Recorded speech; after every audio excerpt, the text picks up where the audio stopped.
안녕하세요. 법률사무소 송하 박종경 변호사입니다. 제가 오늘 이렇게 뉴스를 보다가 그 모 유튜버가 그러니까 이제 구독자의 몸평가를 하는 과정에서 통신 매체를 이용한 음란 행위로 고소를 당했다는 소식을 접하게 됐어요. 그래서 이 부분에 대해서 조금 법률적인 내용을 좀 말씀을 드리려고 합니다. 사실 그 사실관계에 관련된 경우에는 그 유튜버 분이 어떻게 했는지에 대해서 제가 모든 영상을 본 거는 아니고 라이브 방송을 본 건 아니기 때문에 그 부분에 대해서는 제가 일단 언급을 자제를 할게요. 그런데 그냥 통신 매체를 이용한 음란 행위가 일단 어떤 거고 이거에 대해서 어떻게 대응을 하고 어떤 법리인지를 기본적으로 설명을 좀 드리고 싶었습니다. 자, 우선은 그 통신 매체를 이용한 음란 행위가 뭐냐? 이거는 성폭력 처벌 등에 관한 특례법이라고 해서 거기서 이제 규정을 하고 있습니다. 이제 어떻게 규정하고 있냐면 자기 또는 다른 사람의 성적 욕망을 유발하거나 만족시킬 목적으로 메시지죠. 음성, 그다음에 뭐 동영상, 사진 같은 것을 이제 글, 그림 다 포함합니다. 이것을 이제 보내서 성적 수치심이나 혐오감을 좀 일으킬 만한 것들을 보내게 되면은 처벌을 받게 됩니다. 그 처벌 수준도 꽤 높은 편인데요. 2년 이하의 징역 또는 2천만 원 이하의 벌금에 처하게 됩니다. 약간 성희롱적인 발언이 될 수 있는 경우, 그런 경우도 예를 들면 그냥 길을 걸어가다가 할 때와 이제 이렇게 온라인상으로 통신 매체를 통해서 상대방에게 도달하게 했을 경우에 그 처벌이 달라진다는 거예요. 똑같은 말을 그냥 일반 장소에서 했을 때랑 그 핸드폰이나 이런 정보통신망, 그러니까 통신 매체를 통해서 상대방에게 보냈을 때는 처벌이 다를 수 있다는 거를 일단 기억을 좀 해주셨으면 좋겠고요. 정보통신망을 통해서 만약에 이런 행위를 했다 그러면 이 부분에 대해서는 그럼 어떻게 대응을 하는 게 좋을까 이렇게 좀 고민이 드실 거예요. 그리고 이제 피해자 입장에서는 이걸 고소를 해야 되는 거고, 일단은 이 규정으로 문제가 되면은 보통은 이제 지금 벌금형 정도가 나오는 게 일반적이기는 합니다. 일반적이긴 하고, 물론 이게 반복되거나 뭔가 문제가 있을 경우에는 당연히 이제 징역형, 실형이 선고되기도 해요. 근데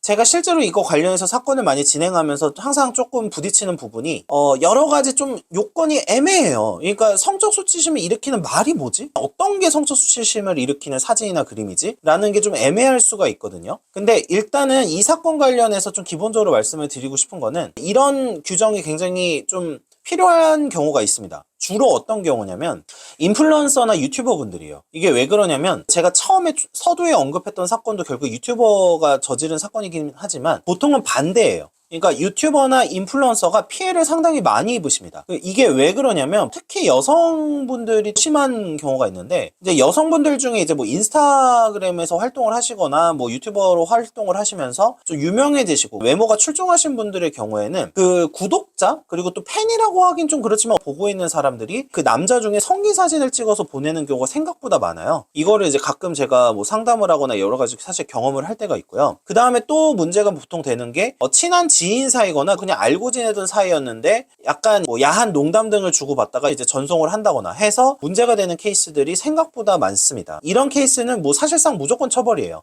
무조건 처벌이고 성기 사진을 찍어서 보는데 이거는 너무 뭐 이론의 여지가 없고 보통은 이게 문제가 되는 게 약간 애매한 표현이에요. 이제 상대 쪽에서는 자기는 성적 수치심을 느꼈다고 판단을 하게 되거든요. 그러면 보낸 사람 입장에서는 그 의도는 아니었지만 받은 사람 입장에서는 조금 뭐 불쾌했거나 성적 수치심을 혐오감을 느꼈다 이렇게 되면 고소전이 진행이 됩니다. 그래서 이런 케이스에서는 그 결국에는 이 문헌 내가 보낸 사진이나 보낸 글이 상대방의 성적 수치심을 좀 일으킬 만한 건지 그리고 이게 성적 욕망을 유발하기 위한 행동이었는지 등을 판단을 하는데요. 지금 딱 들어보셔도 아시겠죠? 조금 애매하죠. 그래서 이런 사건들이 보통 문제가 되고 실무상으로는 성희롱적인 발언 같은 거를 그 표현이 좀 뭐 수위에 따라서 좀 애매할 경우가 실제적으로 문제가 되고 이거는 그 담당하고 있는 수사관이라든지 검찰이라던가 그 다음에 이제 재판부라던가 변호인이 어느 정도 의견이 다를 수도 있어요. 그리고 이렇게 하면 이제 적극적으로 대응을 해야 되는 상황인데 제가 아까 말씀드렸다시피 일반적으로는 벌금형이 나옵니다. 근데 필수적으로 대응을 하셔야 되는 분들이 있어요. 이거가 왜 그러느냐면 일단 말씀드리면 공무원분들 사실상 무조건 대응을 하셔야 됩니다. 왜 그러냐?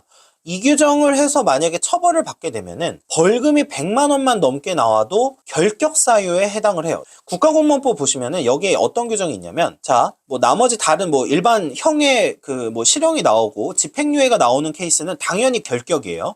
그건 결격이니까 더 말할 필요가 없고, 자, 그 다음에 이제 벌금형이어도 문제가 되는 케이스가 있는데, 어느 하나에 해당하는 죄를 범했는데 100만 원 이상만 벌금형이 선고받으면 그 형이 확정된 후에 3년이 안 지나면 결격이에요. 잘린다는 얘기죠. 그리고 당연히 공무원 시험 준비하시는 분들은 어떻게 되죠? 못 하시는 거예요. 예, 공무원 못 하시는 겁니다. 성폭력 범죄 등에 관한 특례법 제2조에 따른 성폭력 범죄, 그 다음에 스토킹 범죄, 이렇게 됩니다. 스토킹 범죄는 좀 오히려 이번에 신설 규정으로 들어간 것이기 때문에 그 스토킹 범죄 처벌법을 그냥 보시면 되는데, 이제 상대방에게 반복적으로 상대방이 거부함에도 불구하고 이제 계속해서 스토킹 행위, 뭐 물건도 갖다 놓고 뭐 계속 연락을 한다거나 이렇게 되면은 스토킹 처벌법상 해당이 되기 때문에 이것도 큰 문제고요.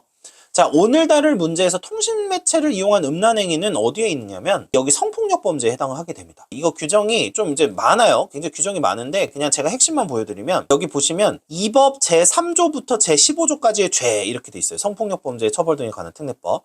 여기에 붙어잖아요. 통신매체를 이용한 음란행위 조문이 어디에 있냐면 13조에 있습니다. 그러니까 이 규정에는 뭐에 포함이 될까요? 안 될까요? 포함이 되죠. 그러니까 이 국가공무원법이나 이런 부분으로 사실 문제가 되시는 분들이 굉장히 많아서 이분들이 보통은 저에게 수임을 많이 맡기세요. 그래서 이렇게 되면은 어쩔 수 없이 다퉈야 되는 거죠. 왜냐면 이거 만약에 문제되면 사실 벌금 100만 원 이상 보통 나오니까요. 그러면 벌금 100만 원이 나와버리면 공무원을 할 기회 자체를 잃어버리는 상황에서 이제 만약에 억울한 상황이면 당연히 다퉈야 되는 상황이 되는 겁니다. 그래서 이 부분을 염두에 두셔야 되고, 만약에 실형이나 뭐 집행유예, 징역의 집행유예 등이 선고가 된 케이스에서는 그 전문직들도 상당히 문제가 많이 되는 경우들이 있습니다. 전문직이 굉장히 종류가 많잖아요.